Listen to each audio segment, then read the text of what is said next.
SIR নিয়ে সংঘাতের আবহেই দিল্লি থেকে আজ ফের রাজ্যে আসছে নির্বাচন কমিশনের বিশেষ টিম।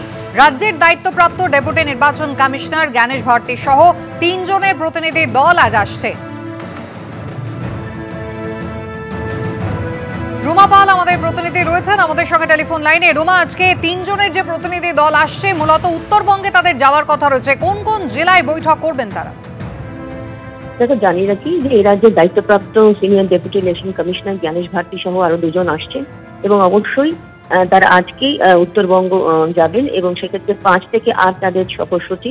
এবং এবার হচ্ছে তোমার কোচবিহার, আলিপুরদুয়ার এবং জলপাইগুড়ি, এই 3টি জায়গায় 3টি অঞ্চলের সমস্ত তারা খতিয়ে দেখবেন, কারণ এসআইআর প্রক্রিয়া শুরু হয়ে গিয়েছে এবং সেক্ষেত্রে অবশ্যই উত্তরবঙ্গটা তারা বেছে নিয়েছেন। এর আগের বার যখন তারা এসেছিলেন তখন তারা এখানে কলকাতায়, রাজারহাট এবং অবশ্যই কোলাঘাটে গিয়েছিলেন, 3টে জেলার সঙ্গে কথা বলেছিলেন, সেটা এসআইআর পর্ব শুরু হওয়ার আগে।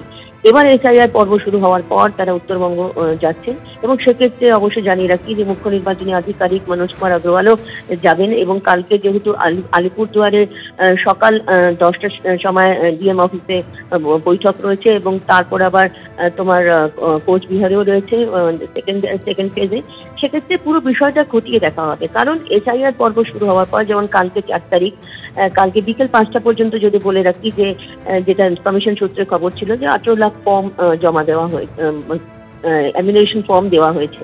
এটা অনেকটা আরো সংখ্যা আরো বাড়বে এবং ওখানে কিভাবে কাজ করছে, উত্তরবঙ্গে কিভাবে কাজ করছে জানিয়ে রাখি যে যেহেতু একদম জলপাইগুড়ি এবং দার্জিলিং এর কথা যদি ধরি, সেখানে কিন্তু একটু পরবর্তীতে ম্যাপিং এর কাজ শুরু হয়েছিল, কারণ ওখানে বন্যা সমস্ত উত্তরবঙ্গে যে প্রভাবিত হয়েছিল, তার ফলে কিন্তু সেখানে ক্যাম্প করা হয়েছিল এবং দেখা হয়েছিল যে কারোর কোনো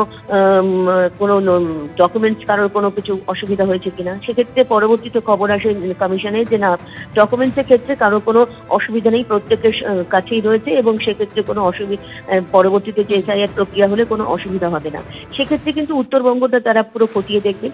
এটাও ঠিক যে নির্বাচন কমিশন কিন্তু মনিটরিং, আমি জানিয়ে রাখি যে মনিটরিং একদম কন্ট্রোল রুম খোলা হয়েছে। কালকেই কিন্তু নির্বাচন কমিশন জানিয়ে দিয়েছে যে তারা কিন্তু কন্ট্রোল রুম খুলছে, অর্থাৎ তাদের ওখান থেকে কিন্তু ফিল্ড অফিসাররা থাকবেন। তারা যদি মনে করেন যে কোনো রাজ্যের যে কোনো জায়গায় যদি কোনো ডিও বা কারোর সাথে কথা বলার বা ইভেন তোমার বিএলওর সাথে যদি কথা বলার ক্ষেত্রে যদি মনে করেন, তারা কিন্তু কথা বলবেন।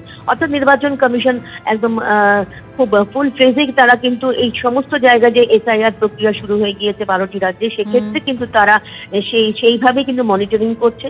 যেহেতু দ্বিতীয় দিন এসআই এনুমিনেশন ফর্ম জমা দেওয়ার, সেক্ষেত্রে আজকে কতটা ফর্ম দেওয়া শুরু হয়, কারণ কালকে প্রথম দিন ছিল বলে অনেকটাই সবটা খতিয়ে দেখতেই আজকে মূলত উত্তরবঙ্গে আসছেন এই প্রতিনিধিরা। ধন্যবাদ রুমা।